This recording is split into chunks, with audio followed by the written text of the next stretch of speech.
अलवर में भारत जोड़ो यात्रा के दौरान कांग्रेस अध्यक्ष मल्लिकार्जुन खड़गे ने विवादित बयान दिया है।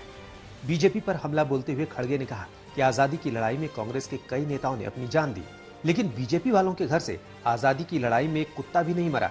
कांग्रेस अध्यक्ष ने कहा कि हमने देश को आजादी दिलाई, देश की एकता के लिए इंदिरा और राजीव गांधी ने अपनी जान की कुर्बानी दी, हमारी पार्टी के नेताओं ने अपनी जान दी। आपने क्या किया?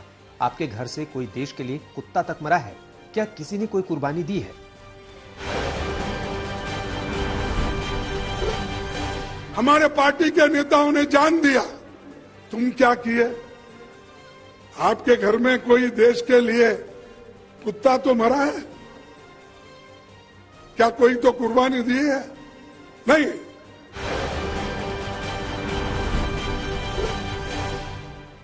भारत जोड़ो यात्रा के दौरान अलवर में जनसभा के दौरान राहुल गांधी ने बीजेपी पर तंज कसा। उन्होंने कहा कि बीजेपी वाले पूछते हैं कि राहुल गांधी इस यात्रा में क्या कर रहे हैं। राहुल गांधी ने जवाब देते हुए कहा कि मैं नफरत के बाजार में प्यार का संदेश दे रहा हूं। राहुल गांधी ने कहा कि हमारा देश मोहब्बत का है, नफरत का नहीं। मैं बीजेपी वालों से भी नफरत नहीं करता हूं, उनकी विचारधारा के खिलाफ लड़ता हूं। राहुल गांधी ने बीजेपी नेताओं को संदेश देते हुए कहा कि आप मुझसे नफरत करो, ये आपके दिल की बात है। आपकी दुकान नफरत की है और मेरी दुकान मोहब्बत की है।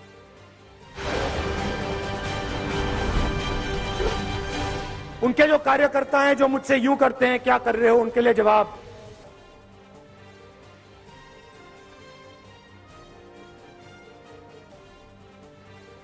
नफरत के बाजार में मोहब्बत की दुकान खोल रहा हूं।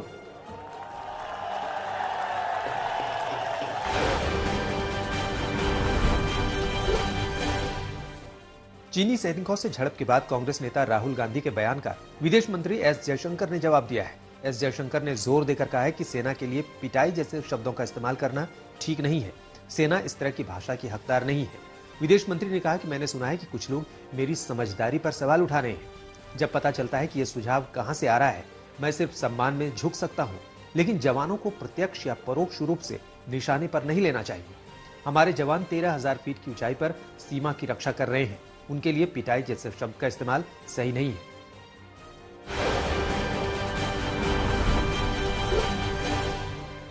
तवांग में भारत चीन के सैनिकों के बीच 9 दिसंबर को हुई झड़प को लेकर सियासत थम नहीं रही है। एआईएमआईएम अध्यक्ष असदुद्दीन ओवैसी ने एक बार फिर चीन के मुद्दे पर केंद्र सरकार को घेरा। उन्होंने कहा कि चीन के मुद्दे पर हमने बफर जोन बनाने की गलती की है। ओवैसी ने कहा कि मोदी सरकार पारदर्शी नहीं है, वो आधा सच कहती है। सरकार भ्रामक तथ्य बताती है। हमारी सेना तो बहादुर है, लेकिन हमारी सरकार कमजोर है। ओवैसी ने कहा कि मैं संसद में बहस की मांग करता हूं।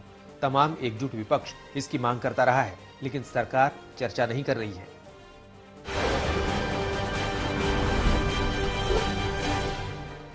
संसद में विपक्ष ने एक बार फिर चीन के मुद्दे पर सरकार को घेरा और चर्चा की मांग की। विपक्ष के नेता मल्लिकार्जुन खड़गे ने कहा कि चीन हमारी जमीन पर कब्जा कर रहा है, इस मुद्दे पर हम चर्चा नहीं करेंगे तो और किस बात को लेकर क्या चर्चा करेंगे। इसके बाद विपक्ष के रुख पर कड़ी प्रतिक्रिया देते हुए केंद्रीय मंत्री पीयूष गोयल ने कहा कि कांग्रेस पार्टी इस मुद्दे पर ओछी राजनीति कर रही है, यहां तक कि संसद के नियमों की भी अनदेखी कर रही है। जब यूपीए की सरकार थी तब भी इस तरह के संवेदनशील मसलों पर चर्चा नहीं करवाई गई थी। एक तरफ तो सेना सीमा पर डटी हुई है, वहीं राहुल गांधी ऐसे बयान देकर सेना के मनोबल तोड़ने का काम कर रहे हैं।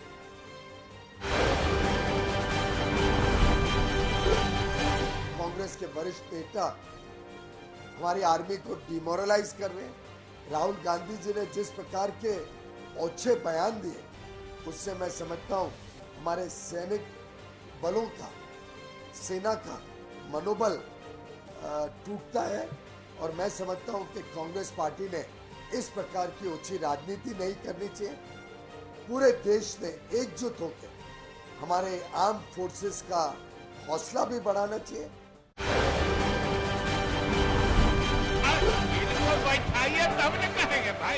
बिहार विधानसभा के शीतकालीन सत्र के आखिरी दिन छपरा जहरीली शराब कांड को लेकर जमकर हंगामा हुआ। बीजेपी ने विधानसभा में जबरदस्त विरोध जताया। बीजेपी विधायक नीतीश सरकार पर शराब से हुई मौतों का आंकड़ा छुपाने का आरोप लगा रहे हैं। साथ ही मृतकों के परिवार वालों को मुआवजा देने की मांग कर रहे हैं। हालांकि मुख्यमंत्री नीतीश कुमार पहले ही कह चुके हैं कि वो जहरीली शराब से मरने वाले परिवार वालों को मुआवजा नहीं देंगे। विपक्ष के हमले के बीच प्रशासन ने अवैध शराब का कारोबार करने वालों पर कार्रवाई तेज कर दी है। छपरा के दियारा इलाके में शराब फैक्ट्रियों पर कार्रवाई की जा रही है। ड्रोन की मदद से अवैध शराब भट्टियां तलाशी जा रही हैं। शराब से जुड़े लोगों की धरपकड़ की जा रही है।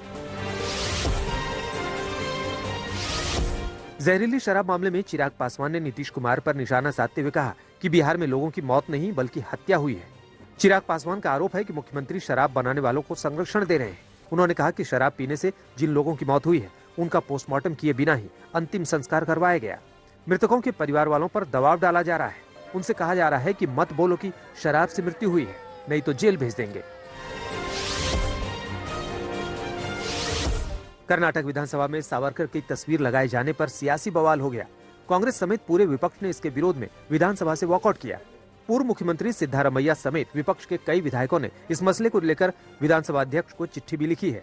चिट्ठी में मांग की गई है कि सदन में वाल्मीकि, बसवन्ना, कनकदास, BR अम्बेडकर, सरदार वल्लभ भाई पटेल की तस्वीरें लगाई जाए।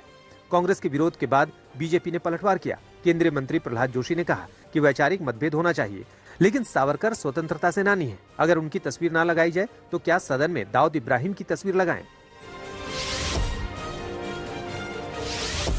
कर्नाटक के बेलगामी में पुलिस ने महाराष्ट्र एकीकरण समिति को महामेला सम्मेलन आयोजित करने की अनुमति देने से इनकार कर दिया। जिस जगह पर महामेला होना है वहाँ भारी पुलिस बल की तैनाती की गई है। धारा 144 लगा दी गई है। इस बीच महाराष्ट्र के सीएम एकनाथ शिंदे ने कहा कि पहली बार केंद्रीय गृह मंत्री ने अंतर्राज्यीय सीमा विवाद में मध्यस्थता की है। इस मुद्दे पर अब राजनीति नहीं होनी चाहिए। पठान के गाने बेशरम रंग को लेकर अब मुस्लिम समुदाय का भी विरोध शुरू हो गया है। RTI एक्टिविस्ट दानिश खान ने राष्ट्रीय मानवाधिकार आयोग में इसे लेकर शिकायत दर्ज कराई है। उनका कहना है कि जिसे लोग भगवा रंग कह रहे हैं, दरअसल वो चिश्ती रंग है और मुस्लिम समाज में इसके काफी मायने हैं। दानिश खान ने फिल्म से गाने को हटाने की मांग की है। उधर भगवा रंग को लेकर तमाम हिंदू संगठन पहले ही इस गाने का विरोध कर रहे हैं और गाने पर रोक लगाने की मांग कर रहे हैं।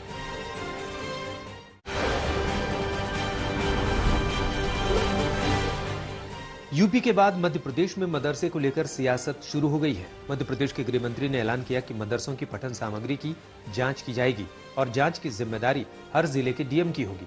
गृह मंत्री के ऐलान के बाद कांग्रेस ने आपत्ति जताई और पूछा कि अगर जांच हो रही है तो सरस्वती शिशु मंदिर की जांच क्यों नहीं की जाती। दरअसल दतिया के एक मदरसे में हिंदू छात्रों के पढ़ाने का मसला सामने आया है। हिंदू छात्रों से मदरसे में गैर मजहबी सवाल पूछने का आरोप है। मामला सामने आने के बाद NCPCR ने मदरसे को नोटिस भी भेजा है। इसी मामले के बाद मध्य प्रदेश ने मदरसों पर अपनी नजरें पैनी की हैं।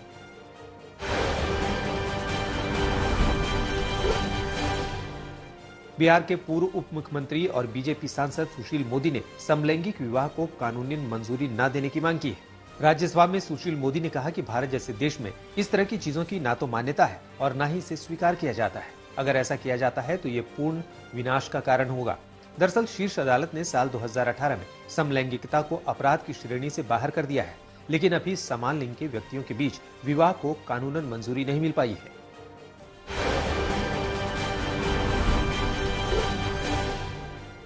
कांग्रेस नेता अजय राय ने केंद्रीय मंत्री स्मृति ईरानी को लेकर आपत्तिजनक बयान दिया है। अजय राय ने यूपी के सोनभद्र में कहा कि स्मृति ईरानी अमेठी में लटके झटके दिखाने आती है और इसके बाद वापस चली जाती हैं।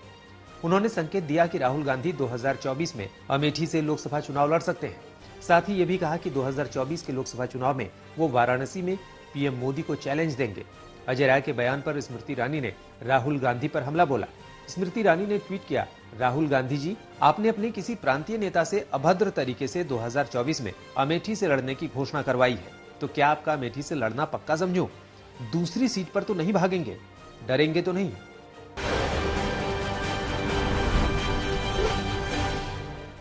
राष्ट्रीय स्वयंसेवक संघ के किसान संगठन से जुड़े किसानों ने अपनी पुरानी मांगों को लेकर दिल्ली के रामलीला मैदान में प्रदर्शन शुरू किया है। गर्जना रैली के तहत 7 राज्यों के 40,000 अन्नदाता देश की राजधानी में डटे हैं।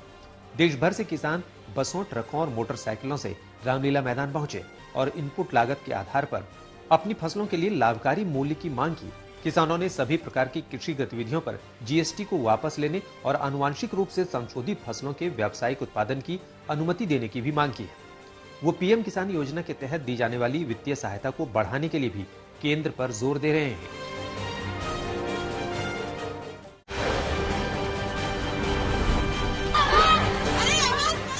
जैसलमेर में पहली बार नारी शक्ति के सशक्तिकरण और आर्थिक उत्थान के लिए जिला कलेक्टर टीना डाबी ने जैवशान शक्ति लेडीज कार्यक्रम की शुरुआत की। उन्होंने कहा कि इस अभियान का मुख्य उद्देश्य जिले में बालिकाओं में सुरक्षित जन्म, शिक्षा और स्वास्थ्य को सुनिश्चित करना है। इसके साथ साथ महिलाओं को सामाजिक, आर्थिक एवं कानूनी रूप से मजबूत भी बनाना है। राज्य महिला आयोग की सदस्य श्रीमती अंजना मेघवाल ने जिला कलेक्टर के इस अभियान की जमकर तारीफ की।